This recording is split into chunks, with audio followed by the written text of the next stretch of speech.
بسم اللہ الرحمن الرحیم، اللہ کے نام سے جو رحمان اور رحیم ہے۔ وَلَقَدْ يَسَّرْنَا الْقُرْآنَ لِلذِّكْرِ فَهَلْ مِن مُّدَّكِرٍ۔ ہم نے اس قرآن کو نصیحت کے لیے آسان ذریعہ بنا دیا ہے، پھر کیا ہے کوئی نصیحت قبول کرنے والا؟ ذکر کا مطلب یہ بھی ہے کہ یعنی دعوت دیتے ہوئے انفرادی طور پر ایک داعی کو، ایک مجاہد کو اللہ تبارک و تعالیٰ کی یاد کا وظیفہ کرنا چاہیے۔ سبحان اللہ اور الحمدللہ اور دعائیں اور علاوہ اس کی جو تسبیحات ہیں وہ انفرادی طور پر داعی کا بالخصوص وظیفہ ہونا چاہیے، اور اس سے داعی کے دل کو تسلی ملتی ہے اور یہ تسلی کی صورت ہے۔ لیکن ذکر کا یہ معنی بھی ہے کہ اللہ تبارک و تعالیٰ کی یاد، یعنی اللہ تبارک و تعالیٰ کے دین کی اور اللہ کی توحید کی دعوت۔ تو اس دعوت و تبلیغ میں کسی قسم کی کوئی کمزوری نہ دکھاؤ۔ اذهبا الى فرعون انه طغى، دونوں جاؤ فرعون کے پاس، بے شک وہ سرکش ہو چکا ہے۔ اذهبا، اس سے پہلے خطاب تھا اذهب کا، اب یہ جو اذهبا کا خطاب تثنیہ کا ہے، گویا کہ موسیٰ علیہ السلام پھر وہاں مصر سے انہیں نبوت ملی اور وہ آئے، تو وہاں آنے کے بعد پھر جب ہارون علیہ السلام کے ساتھ ہوئے اس وقت پھر یہ حکم دوبارہ ہوا کہ اذهبا الى فرعون فَقُولَا لَهُ قَوْلًا لَيِّنًا، تو دونوں کہو ان سے قولا لینا، نرم بات، نرم لہجے کے اندر بات کرو، لَعَلَّهُ يَتَذَكَّرُ أَوْ يَخْشَىٰ، تاکہ وہ نصیحت حاصل کر لیں یا وہ ڈر جائیں۔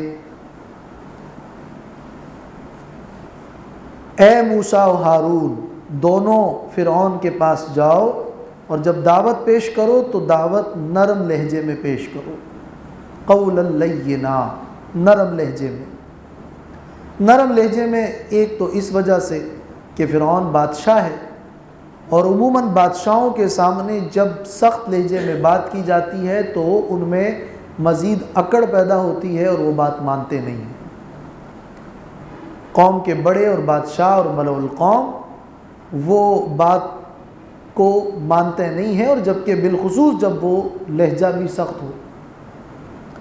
اور یہ بھی وجہ ہے کہ موسیٰ علیہ السلام کو فرعون نے پالا تھا، تو جس نے پالا ہے اس کے ساتھ جب بات ہو تو نرمی سے ہو۔ یہ وجوہات بھی مفسرین نے لکھی ہے، لیکن ویسے بھی یہ دعوت کا انداز ہے کہ دعوت میں آپ نرم لہجے سے جو کام اور جو بات رکھ سکتے ہیں اور اس کی جو تاثیر ہوتی ہے وہ سخت لہجے میں نہیں ہوتی۔ لینا کا جو لفظ ہے وہ نرمی کے لیے استعمال ہوتا ہے۔ ایک مداہنت ہے، مداہنت اسے کہتے ہیں، وہ بھی نرمی ہے لیکن بتکلف نرمی، جبکہ وہاں نرمی ہونی نہیں چاہیے، اور اپنے مقاصد کو چھوڑ کر جو نرمی ہوتی ہے وہ پھر مداہنت ہے۔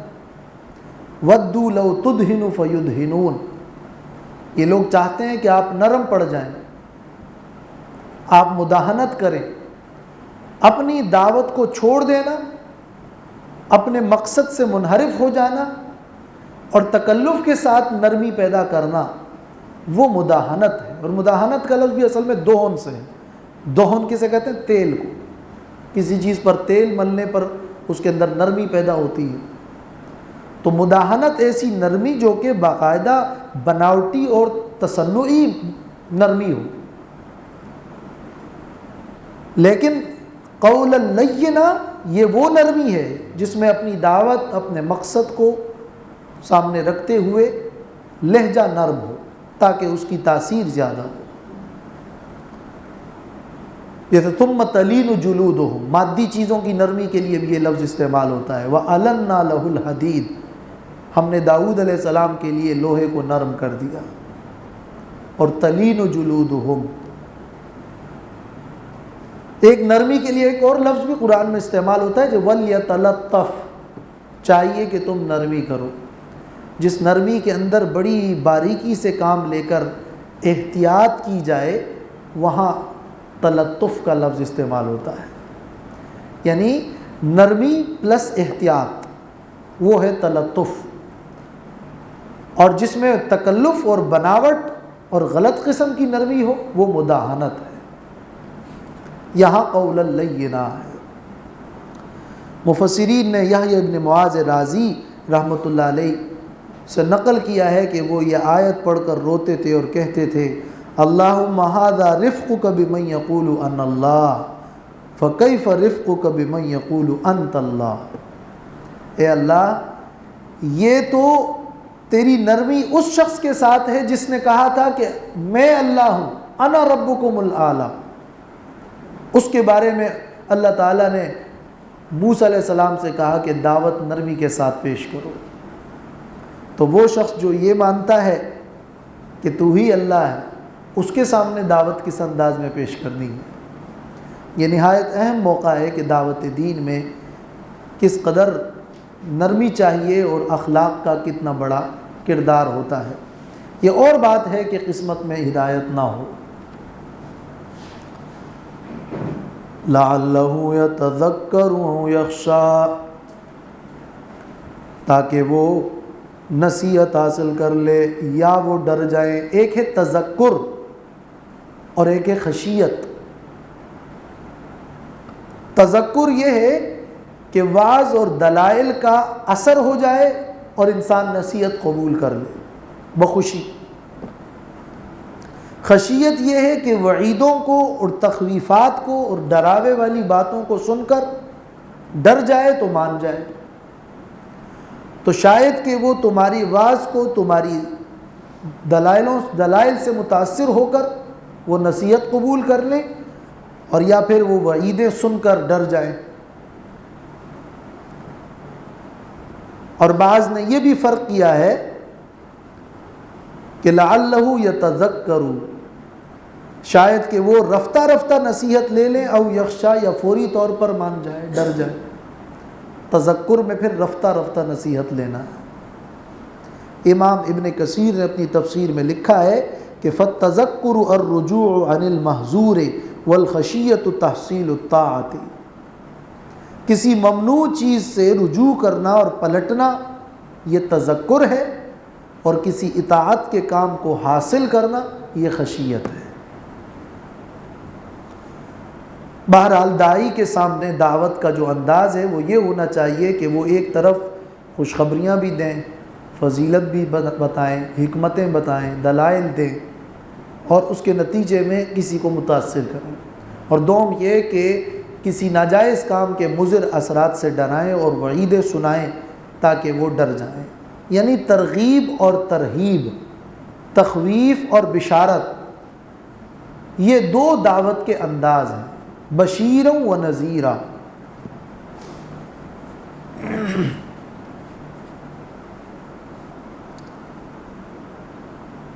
یہاں ایک سوال اور بھی ہے جو کہ مفسرین نے ذکر کیا ہے کہ لعلہ یتذکر. جاؤ فرعون کے پاس، لعلہ شاید کہ وہ، یہ جو شاید کا لفظ ہے کہ شاید کہ وہ نصیحت لے لے. شاید تو وہاں ہوتا ہے جہاں کسی کو شک ہو. یہ تو اللہ تبارک و تعالیٰ کی طرف سے کلام ہے اور اللہ کو معلوم تھا کہ فرعون تو ایمان نہیں لائے گا اور وہ نہ نصیحت لے گا اور نہ وہ ڈرے گا. پھر لعلہ کہ شاید وہ ڈر جائے، شاید وہ نصیحت لے لے، جبکہ اللہ کو تو سب معلوم ہے. اس کے مفسرین نے اگرچہ جوابات کئی دیے ہیں لیکن واضح جواب یہ ہے اور مفہوم یہ ہے کہ یعنی یہ موسیٰ اور ہارون علیہ السلام کی نسبت سے لعلہ کا ذکر ہے. یعنی اے علی رجاء و طمع منکما، ہر داعی کو ہمیشہ اس امید میں رہنا چاہیے کہ میں جب دعوت پیش کروں گا تو امید ہے کہ وہ مان جائیں. جاؤ دعوت پیش کرو، اس حال میں دعوت پیش کرو کہ تمہیں یہ امید ہو کہ شاید وہ مان جائیں. تم اس امید پر جاؤ، باقی اللہ کی تقدیر میں جو لکھا ہے وہ ہوگا اور وہ اللہ کا علم ہے جو وہ کامل و مکمل ہے. لیکن یہ موسیٰ و ہارون علیہ السلام کی نسبت سے لعل ہے، اللہ تعالیٰ کی نسبت سے لعل اور شاید نہیں ہے۔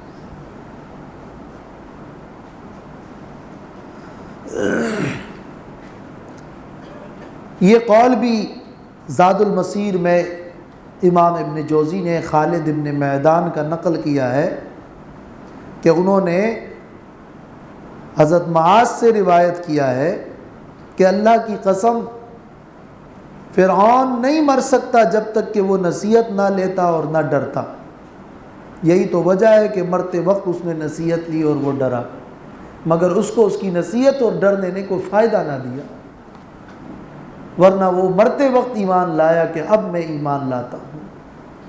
تو اللہ نے جو فرمایا تھا کہ شاید وہ نصیحت لے یا ڈرے، وہ نصیحت اس نے لی، وہ ڈرا، لیکن وہ اس کے لیے مفید نہ ہوا۔ موسیٰ اور ہارون علیہ السلام کی نسبت سے ہے کہ وہ یہ امید رکھے، اور جب دعوت کے لیے جائیں تو اس امید سے نہ جائیں کہ وہ نصیحت نہیں لے گا، وہ تو مانے گا ہی نہیں، اور نا امیدی کی حالت میں، بلکہ وہ اس انداز میں داعی دعوت پیش کرے کہ وہ پوری طرح خیر خواہ ہو اور وہ پوری کوشش میں ہو کہ کسی طرح یہ میرا مخاطب حق بات مان جائے۔ قَالَا رَبَّنَا إِنَّنَا نَخَافُ أَن يَفْرُطَ عَلَيْنَا أَوْ أَن يَطْغَىٰ، وہ دونوں کہنے لگے اے ہمارے رب، بے شک ہم ڈرتے ہیں أَن يَفْرُطَ عَلَيْنَا کہ وہ ہم پر زیادتی کرے گا، او ان یطغیٰ یا وہ سرکشی کرے گا۔ یفرط علینا یہ لفظ فرطا سبقت کے معنی میں استعمال ہوتا ہے، جو شخص لشکر میں پہلے جائے حوض پر پانی پلانے کی خاطر اس کو کہتے ہیں فارط، اور جو گھوڑا دوسروں پر سبقت لے جائے اس کو کہتے ہیں فرط۔ تو اس لغوی معنی کی مناسبت سے یفرط علینا کا معنی ہے ان یعجل علینا بالعقوبۃ، ہم ڈرتے ہیں کہ کہیں وہ جلدی نہ کر لے ہمیں سزا دینے میں، اور ہم کو سزا دینے میں وہ سبقت کرے گا تو ہماری بات وہ سنے گا ہی نہیں، فوری طور پر سزا ہی دے دے گا، تو ہم جو بات پیش کرنا چاہیں گے وہ سنے گا ہی نہیں۔ اور او ایطغیٰ کا یہ معنی ہے کہ یا وہ ہماری بات چلے سن لے گا، لیکن سن کر سرکشی کرے گا اور حد سے تجاوز کر جائے گا اور مخالفت پر اتر آئے گا۔ تو یفرط علیہ او ایطغیٰ میں یہ فرق ہوا کہ ہمیں خوف ہے کہ وہ بات ہماری سرے سے سنے ہی نہیں، اور یا سنے تو مخالفت کرے۔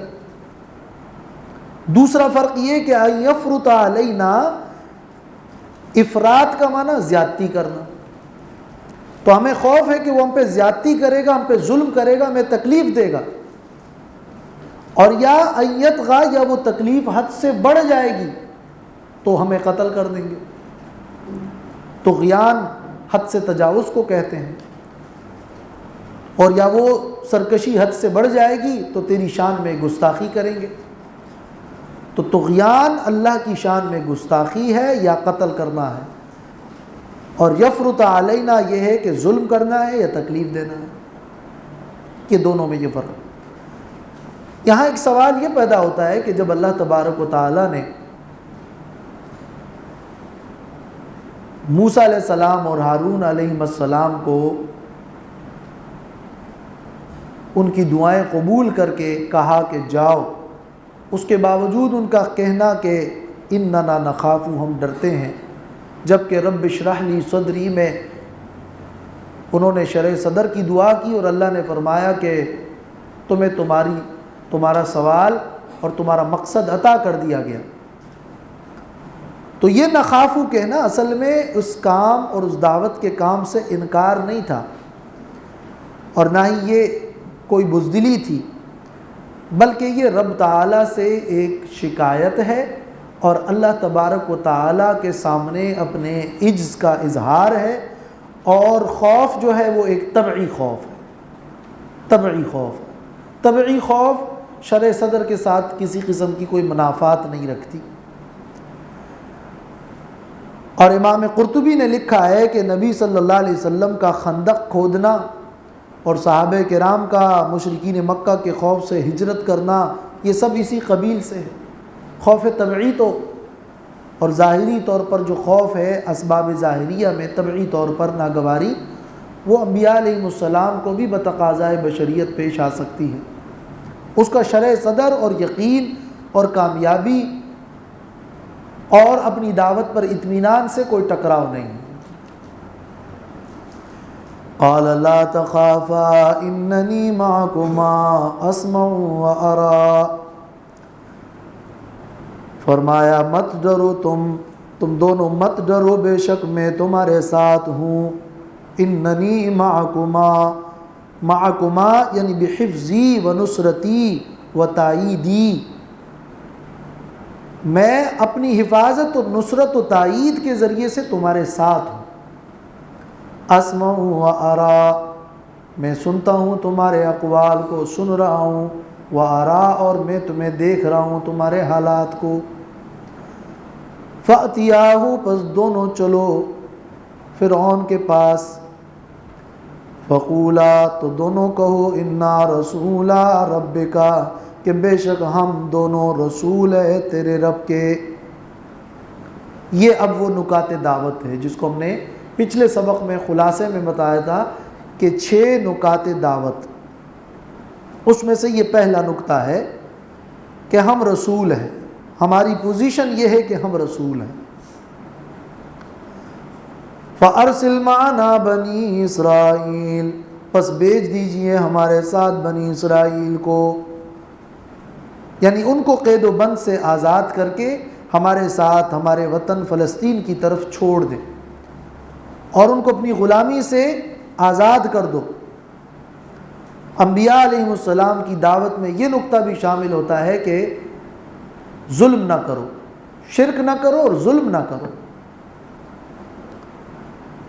وَلَا تُعَذِّبْهُمْ، اور انہیں تکلیفیں مت دو، انہیں تکلیف مت دو، ان پر ظلم نہ کرو، یہ ظلم سے روکنا ہے۔ اس میں اس طرف بھی اشارہ ہے کہ نبی صلی اللہ علیہ وسلم کی رسالت کے مقاصد میں سے یہ مقصد بھی ہے کہ ان کے ساتھیوں پر اور صحابہ پر جو مظالم ہو رہے ہیں ان مظالم سے انہیں چھٹکارا مل جائے، اور یہ دعوت بھی ان کی دعوت کا نقطہ ہے موسیٰ علیہ السلام کی طرح۔ قَدْ جِئْنَاكَ بِآیَةٍ مِّن رَبِّكَ، یہ چوتھا نقطہ ہے، ہم تحقیق کے ساتھ لائے ہیں آپ کے پاس نشانی تیرے رب کی طرف سے، بِآیَةٍ، نشانی اور معجزہ۔ پھر وہ معجزہ دکھایا، معجزہ عصا والا بھی، ید بیضاء والا بھی۔ وَالسَّلَامُ عَلَىٰ مَنِ اتَّبَعَ الْهُدَىٰ، وَالسَّلَامُ یعنی اور یہ بھی کہہ دو، فَقُولَا لَهُ، انہیں یہ بھی کہہ دو کہ سلامتی ہے عَلَىٰ مَنِ اتَّبَعَ الْهُدَىٰ، اس پر جو کہ ہدایت کی پیروی کرتا ہے۔ سلامتی ہے کا کیا معنی؟ روح المعانی میں علامہ آلوسی نے لکھا ہے کہ وَالسَّلَامُ مِنْ آفَاتِ الدُّنْيَا وَالْآخِرَةِ، دنیا اور آخرت کے آفات سے سلامتی اس کو ملتی ہے جو ہدایت کی پیروی کرتا ہے۔ یہ اصل میں مضمون بشارت ہے، خوشخبری ہے، وہ دعوت میں نرمی ہے کہ یہ میرے دلائل، اس سے نصیحت لے لو، اور خوشخبری یہ ہے کہ اگر اس ہدایت کی تم پیروی کرو گے تو ہم تمہیں کچھ بھی نہیں کہیں گے، بلکہ تم اس دنیا میں بھی سلامتی میں رہو گے اور آخرت میں بھی تمہارے لیے سلامتی ہے۔ یہ وَالسَّلَامُ عَلَىٰ مَنِ اتَّبَعَ الْهُدَىٰ سلام تحیہ نہیں ہے، ملاقات والا سلام نہیں ہے۔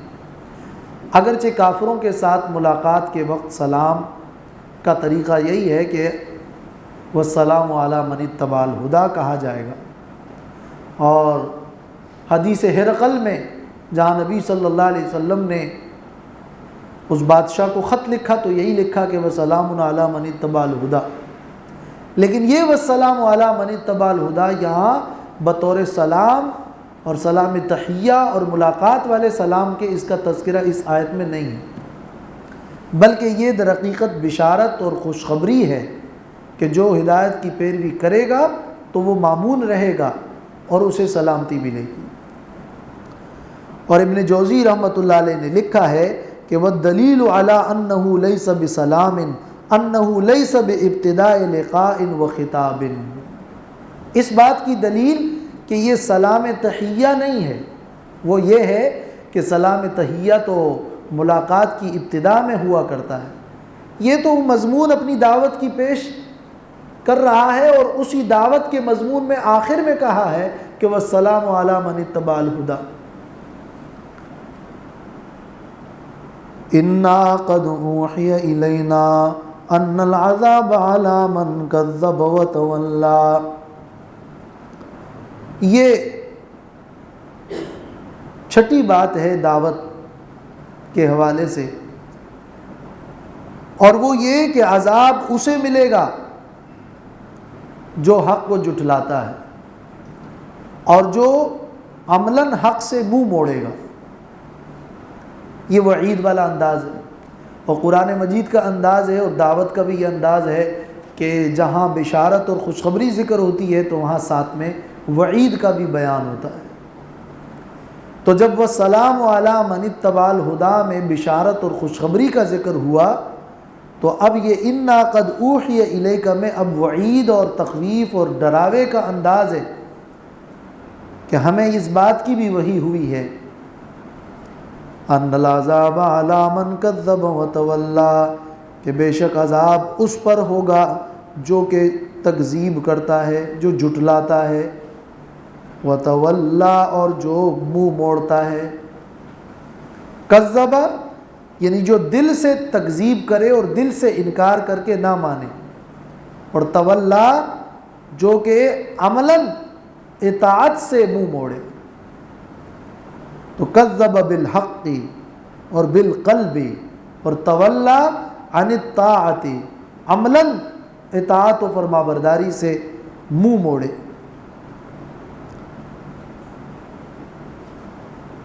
اس کے بعد نیا مضمون شروع ہوگا، اگلا حصہ انشاءاللہ وہ آئندہ، وآخر دعوانا الحمدللہ رب العالمین۔